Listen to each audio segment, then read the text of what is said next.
চা রেডি করে নেওয়ার আগেই মাত্র 10 মিনিটে তৈরি করে নিতে পারবেন ভীষণ মজাদার এই নাস্তা রেসিপিটি।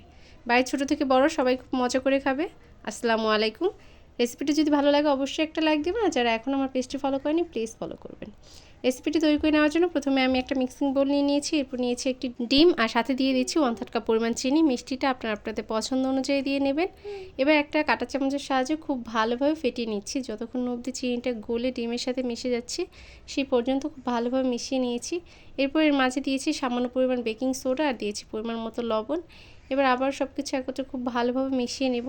মিশিয়ে নেওয়ার এই পর্যায়ে এর মাঝে দিয়ে দিচ্ছি 1 টেবিল চামচ পরিমাণ মালতার রস এবং মালতার খোসাটা গ্রেটারের সাহায্যে গ্রেট করে দিয়েছি। এতে করে ডিমের যে এক্সট্রা একটা স্মেল আছে সেটা আসবে না। এর পরিবর্তে আপনার ভ্যানিলা এসেন্স কিংবা কয়েক ফোঁটা লেবুর রসও দিতে পারেন, এতে করে এর থেকে খুব সুন্দর একটা স্মেল আসবে, খেতেও ভালো লাগবে। সব কিছু একত্রে মিশিয়ে নেওয়া হয়ে গেলে এর মাঝে দিয়ে দিচ্ছি 2 টেবিল চামচ পরিমাণ রান্নার রেগুলার তেল। এবার আবারও সব কিছু একত্রে খুব ভালোভাবে মিশিয়ে নিচ্ছি। মিশিয়ে নেওয়া হয়ে গেলে এর মাঝে দিয়ে দিচ্ছি 1 কাপ পরিমাণ আটা। আমি আটা দিয়ে তৈরি করে নিচ্ছি, আপনারা চাইলে ময়দা দিয়েও এই রেসিপিটি তৈরি করে নিতে পারেন। এবার হাতের সাহায্যে সব কিছু একত্রে খুব ভালোভাবে মিশিয়ে একটা ডো তৈরি করে নিয়েছি। এটাকে এবার 10 মিনিটের জন্য রেস্টে রেখে দিব। 10 মিনিট পরে হাতে কিছুটা পরিমাণ তেল মাখিয়ে নিয়েছি আর একটা চামচের কিছুটা পরিমাণ তেল মাখিয়ে নিয়েছি। এই চামচের সাহায্যে আমি নাস্তাটা তৈরি করে নেব, কারণ এর মাপে যদি তৈরি করে নিই তাহলে প্রত্যেকটা নাস্তাই এক সমান হবে। তাই এটার সাহায্যে আমি এই ডোটা অল্প অল্প করে নিয়ে নাস্তাটা তৈরি করে নিচ্ছি। আর দেখে বুঝতে পারছেন নাস্তাটা কিভাবে তৈরি করে নিতে হবে। এটা তৈরি করে নেওয়া ভীষণ সহজ। কিছুটা পরিমাণ মিশ্রণ হাতে নিয়ে হাতের সাহায্যে ঘুরিয়ে গোলাকার শেপ করে তারপর একটা কোনো একটু চোখা করে নিলেই হয়ে যাবে খুব সুন্দর একটা ডিজাইন। আমি এইভাবেই প্রত্যেকটা নাস্তা ডিজাইন করে নিচ্ছি, আপনারা চাইলে অন্য যে কোনো শেপে এটা তৈরি করে নিতে পারবেন। আমি আপনাদের বোঝার সুবিধার্থে আরেকটা নাস্তা তৈরি করে দেখিয়ে দিচ্ছি।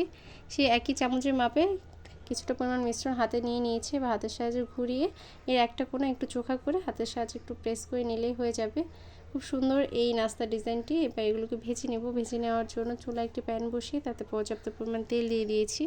তেলটা যখন হালকা গরম হয়ে এসেছে সেই পর্যায়ে এক এক করে এর মাঝে ছেড়ে দিচ্ছি। খুব বেশি গরম করে নেওয়া যাবে না, এতে করে খুব দ্রুত একটা কালার চলে আসবে, ভিতরটা পারফেক্টভাবে হবে না, উপরটা পুড়ে যাবে, খেতেও ভালো লাগবে না। তাই চেষ্টা করুন চুলা আঁচটা মিডিয়ামে রেখে অনবরত নেড়ে ছেড়ে উল্টে পাল্টে ভেজে নিতে, এতে করে খুব সুন্দর একটা কালার আসবে, খেতে যেমন ভালো লাগবে দেখতেও খুব সুন্দর লাগবে। খুব সুন্দর একটা কালার যখন চলে আসবে সেই পর্যায়ে তেল ছড়িয়ে তুলে নেব। আর দেখি বুঝতে পারছেন মাশাআল্লাহ ফুলে কত বড় বড় হয়ে গেছে এগুলো। এই পর্যায়ে ভেজে নেওয়া হয়ে গেছে, এবার তেল ছড়িয়ে তুলে নেব। আর এই একই পদ্ধতিতে আমি সমস্ত নাস্তাগুলো ভেজে নেব। আশা করছি আজকের রেসিপিটি আপনাদের ভালো লেগেছে। যদি ভালো লাগে অবশ্যই লাইক কমেন্ট শেয়ার করবেন, এবং যারা এখন আমার পেজটি ফলো করেনি প্লিজ ফলো করবেন। সবাই ভালো থাকবেন, আমার এবং আমার পরিবারের জন্য দোয়া করবেন। আল্লাহ হাফেজ।